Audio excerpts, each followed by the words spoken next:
ya wazee ambapo baadhi ya wazee wa jamii ya Mijikenda wamejitokeza kupinga uteuzi wa aliyekuwa waziri Ali Chirau Mwakwere kuwa msemaji wa jamii ya Mijikenda na Pwani kwa jumla. Wazee hao wanadai kuwa mashauriano ya kina hayakufanyika na hatua muhimu za kitamaduni zilipuuzwa. Mengi zaidi na mwanahabari wetu Michael Mwandiga.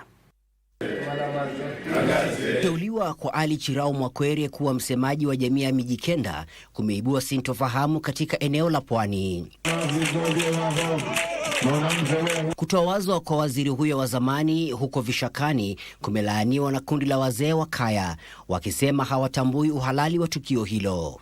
Yale mambo alifanyika, si tunapinga kama viongozi wa kijamii.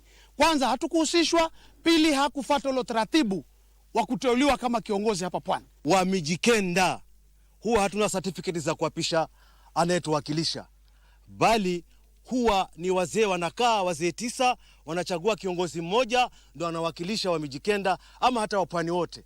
Wakiongozwa na mshirikishi wa wazee hao Sumanzai, wazee hao wamesema kuteuliwa kwa Mwakwere ni kinyume cha sheria na kwamba jamii ya Mijikenda haitambui hilo. Yule bado tunamtambua kama msemaji wa Wadigo, lakini si msemaji wa Mijikenda. Kufikia saa hizi tunataka mtu ambaye atakuwa amepewa nafasi ya kuwa yeye awe kiongozi wa Mijikenda, hasa awe msemaji au ngazi yote ya juu, ni awe amepata mamlaka ya kiserikali. Sisi wazee wa makaya, sisi hatuna chama. Shughuli iliyofanyika jana ilikuwa ni chama cha Umwengawehu Association. Si masuala ya umoja wa Mijikenda, ilikuwa ni masuala ya kisiasa.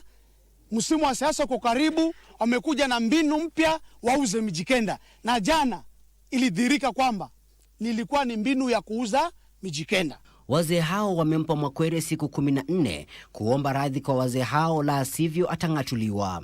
Kundi hilo linasema kuwa kutawazwa kwa waziri huyo wa zamani kulikusudiwa kuzinadi kura za jamii ya Mijikenda. Michael Mwandiga, Darubini Wikendi.